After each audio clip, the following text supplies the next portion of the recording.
اور سن کر کیا کرتے گھر پہ رات میں واپس آ جاتے اور گھر پہ آ کے ان تقریروں کو جو ان کو سمجھ میں ہے اس کو سب کیا کرتے ایک کاغذ پہ لکھ دیتے اور وہ لکھ کر کیا کرتے اپنے بھتیجے کو بھیج دیتے تاکہ کیا کہہ رہے ہیں کہ سند رہے. سند مطلب کیا ہے سرٹیفکیٹ کہ بھئی یہ سرٹیفائڈ بھئی یہ چیز یہ یہاں پر ہوا تھا. وہ ایک تاریخی شکل بن جاتی ہے. تو پہلے کے لوگوں کے جو خط و خطوط جو تھے وہ آج تاریخی حیثیت اسی لیے ہے کیونکہ اس دور میں کیا ہوا وہ کیا کرتے تھے ایک دوسرے سے آج کے خیالات پر آج کے حالات پر اپنے خیالات کا اظہار کرتے تھے. وہی بات یہاں پر کہہ رہے ہیں. پھر کیا ہوتا تھا بعد کے واقعات سے معلوم ہوتا ہے کہ بھتیجے صاحب میرے ہر خط کو بےحد ادب و احترام کے ساتھ کھولتے بلکہ بعض باتوں سے ظاہر ہوتا ہے کہ اس افتتاحی تقریب سے پیشتر وہ باقاعدہ وضو بھی کر لیتے, خط کو خود پڑھتے, پھر دوستوں کو سناتے, پھر اخباروں کے ایجنٹ کی دکان پر مقامی لال بھجکڑوں کے حلقے میں اس کو خوب بڑھا چڑھا کر دہراتے, پھر مقامی اخبار کے بےحد مقامی ایڈیٹر کے حوالے کر دیتے ہیں جو اس کو بڑے اہتمام کے ساتھ چھاپ دیتا. اس اخبار کا نام مرید پور گیزٹ ہے. اس کا مکمل فائل کسی کے پاس موجود نہیں. 2 مہینے تک جاری رہا, پھر بعض مالی مشکلات کی وجہ سے بند ہو گیا. ایڈیٹر صاحب کا حلیہ حسب ذیل ہے. رنگ گندمی, گفتگو فلسفیانہ شکل سے چور معلوم ہوتے ہیں. کسی صاحب کو ان کا پتہ معلوم ہو تو مرید پور کی خلافت کمیٹی کو اطلاع پہنچائے. نیز کوئی صاحب ان کو ہرگز چندہ نہ دے ورنہ خلافت کمیٹی ذمہ دار نہ ہوگی. دیکھیں اب وہ کیا کر رہے ہیں اس زمانے کے وہ جو خط لکھ کر بھتیجے کے پاس بھیجتے تھے یعنی مرید پور کو بھیجتے تھے تو وہاں کے لوگوں کو کیا کرتا تھا ان کا بھتیجا کہہ رہے ہیں کہ پہلے بہت ادب سے کھولتا تھا اور یہاں تک کہ کہہ رہے ہیں کہ بعض اوقات کیا ہو جاتا باوضو ہو کر وہ کہ خط ان کا کھولتا پھر خود بھی اچھا خاموشی سے اچھے سے پڑھتا. پڑھنے کے بعد کیا کرتے پھر اخباروں کے ایجنٹ کی دکانوں پر یعنی اخبار کی دکان پر جو لوگ ہوتے تھے لال بھجکڑ کہا گیا ہے تو اس میں کیا کرتے تھے ان کو جا کر سناتے تھے. پھر مقامی جو اخبار کے مقامی ایڈیٹر ہیں وہیں کے رہنے والے وہیں کا وہیں چھاپتے اور وہیں کا وہیں خاموش رہتے ہیں تو وہ لوگوں سے جا کے ملتا ہے. وہاں پہ ہم کیا کرتے ہیں کہ پطرس بخاری کا وہ خط سناتے انہوں بھی آپ سن لیتے اور کیا کرتے اچھے طریقے سے خاموشی کے ساتھ اس کو چھاپ دیتے تھے. اس اخبار کا نام تھا مرید پور کا گزٹ.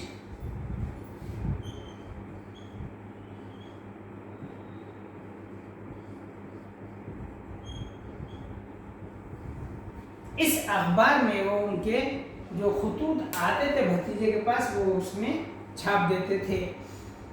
پھر کہہ رہے ہیں کہ لیکن کچھ دنوں 2 مہینوں کے بعد یہ اخبار کیا ہو گیا بند ہو گیا. کیوں تو مالی مشکلات کا آج بھی وہی حال ہے کہ کیا ہے کہ اخبارات نہ اس کو مالی امداد نہ میسر ہونے کی وجہ سے بہت سارے کیا ہے رسالے جرائد اخبارات بھی بند ہو رہے ہیں. تو خیر تو پھر یہاں پر تنزیہ نے ان کا حلیہ پیش کیے کہ وہ ایڈیٹر صاحب کیسے تھے تو کہا گیا رنگ گندمی ہے, گفتگو کیسی تھی فلسفیانہ تھی اور دیکھنے سے کیا لگتا تھا شکل سے چور معلوم ہوتے تھے. کسی صاحب کو اگر ان کا پتہ معلوم ہو تو کہہ رہے ہیں کہ بالکل کیا کرو کہ یقین مرید پور کی خلافت کمیٹی ہے. مرید پور کی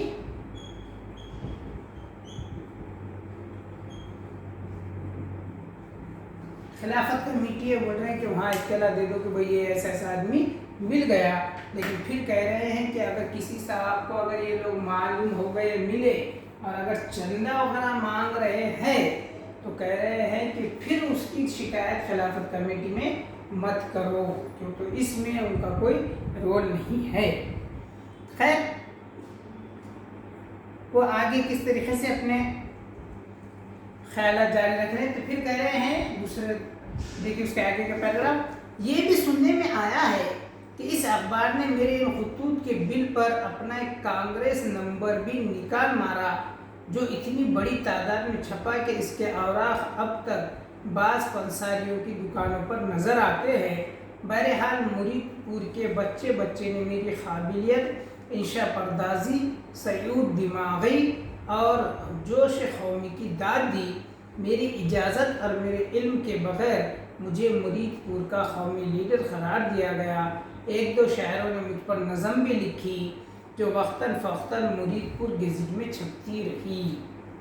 دیکھیے اب جو بھی ہوا یہ سب ان کو اطلاع ہے کیا نہیں، بھتیجے نے ان کو علم نہیں اطلاع نہیں دی ہے کہ ان کے جو خط ہے وہ اس کو کیا کر رہے ہیں، چھاپ رہے ہیں۔ اس میں یہ تو یہ سمجھ رہے ہیں کہ وہ یہاں کی رودات میں کیا کر رہا ہوں، اپنے بھتیجے کو بھیج رہا ہوں تاکہ بھتیجے اچھے سے پڑھ رہا ہے شوق سے وہ حساب سے، لیکن وہاں پہ یہ کہہ رہے ہیں کہ اتنا زیادہ یہ ہوا ہے کہ یہ جو خطوط تھے اس پہ کانگریس کا نمبر بول کر کیا ہے اس کو شائع کر دیا گیا، جس کو بہت زیادہ کیا ہے چھاپا گیا۔ تو کہہ رہے ہیں کہ اتنا زیادہ چھپا کہ آج کل کیا ہے پنساریوں کی دکانوں پر، یعنی جو کرانہ دکانوں پر ہوتی ہے جس میں پوڑیاں باندھی جاتے ہیں، تو کہہ رہے ہیں کہ وہاں پہ بھی اخبارات میں یا پوڑیاں بننے میں وہ کاغذ آج بھی نظر آ رہے ہیں۔ اور کہہ رہے ہیں کہ میری اجازت اور میرے علم کے بغیر کیا ہو گیا، میں وہاں کا کیا بن گیا ہوں، قومی لیڈر بن چکا ہوں۔ اس پہ میں اب کچھ کہہ رہے ہیں کہ شاعروں نے کیا کرے ان پہ نظم بھی لکھ دیے جو ہر کیا ہوتا ہے مرید پور گزٹ اخبار میں تھوڑے تھوڑے سے چھپتا رہا۔ آگے کا پیراگراف، میں اپنی اس عزت افزائی سے محض بے خبر تھا۔ سچ ہے خدا جس کو چاہتا ہے عزت بخشتا ہے۔ مجھے معلوم تھا کہ میں اپنے بھتیجے کو محض چند خطوط لکھ کر اپنے ہم وطنوں کے دل میں اس قدر گھر کر لیا ہے، اور کسی کو کیا معلوم تھا کہ معمولی سا انسان جو ہر زور چپ چاپ سر نیچا کیے بازاروں میں سے گزر جاتا ہے مرید پور میں پوجا جاتا ہے۔ میں خطوط لکھنے کے بعد کانگریس اور اس کے تمام متعلقات کو خطاً فراموش کر چکا تھا۔ مرید پور گزٹ کا میں خریدار نہ تھا۔ بھتیجے نے میری بزرگی کے رعب کی وجہ سے بھی برسبیل تذکرہ اتنا بھی نہ لکھ بھیجا کہ آپ لیڈر ہو گئے ہیں۔ میں جانتا ہوں کہ وہ مجھ سے یوں کہتا تو برسوں تک اس کی بات میری سمجھ میں نہ آتی۔ بہرحال مجھے کچھ تو معلوم ہوتا کہ میں ترقی کر کے کہاں سے کہاں پہنچ چکا ہوں۔ دیکھیں یہاں پر پھر وہی کہہ رہے ہیں کہ بھائی میں بہت سدی وقت ہو گیا ہے کہ میں کانگریس سے تھوڑا کیا ہو گیا ہوں، ذرا دور ہو گیا ہوں، یعنی تھوڑا الگ رہ رہا ہوں، تنہا رہ رہا ہوں اس سے، لیکن کہہ رہے ہیں کہ میرے بھتیجے نے تو وہاں پر سب کیا کیا ہے، یہ سب چیزیں پھیلا کر بہت زیادہ کیا ہو گیا، وہاں کا ہیرو بن گیا ہے۔ اور کہہ رہے ہیں کہ یہاں پر رہنے والا پطرس بخاری جو سر نیچے جھکا کر بازار جاتا ہے یا سڑک پہ گھومتا ہے پھر گھر پہ آ کے سو جاتا ہے، تو کہہ رہے ہیں کہ مگر وہاں پر مرید پور میں کیا ہوتے ہیں، لوگ ان کی پوجا کرتے ہیں، یعنی ان کو بہت بڑا لیڈر مانتے ہیں، تسلیم کرتے ہیں۔ اور کہہ رہے ہیں کہ کم سے کم بھتیجے نے کیا کرنا چاہیے تھا، ایک بار تو بھی خط میں ایسا لکھ دیا ہوتا ہے کہ بھائی آپ کے خطوط کی میں نے شائع کرا دیا ہوں، جس کی وجہ سے آج آپ مرید پور میں بہت مقبول ہو چکے ہیں یا ایک لیڈر بن چکے ہیں، تو میں کچھ سمجھ سکتا تھا، لیکن کہہ رہے ہیں کہ مجھے اس کا کچھ علم ہی نہیں ہے۔ اور پھر کیسا معلوم نہیں ہوتا، تو کہہ رہے ہیں کہ یہ جو اخبار ہے مرید پور کے گزٹ، یہ اس کے خریدار یہ تھے کیا، بالکل نہیں تھے، اس لیے بھی انہیں کچھ پتہ نہیں چلا۔ اب دیکھیے کچھ عرصے بعد خون کی خرابی کی وجہ سے ملک میں جا بجا جلسے نکل آئے۔ جس کسی کو ایک میز، ایک کرسی اور گلدان میسر آیا، اس نے جلسے کا اعلان کر دیا۔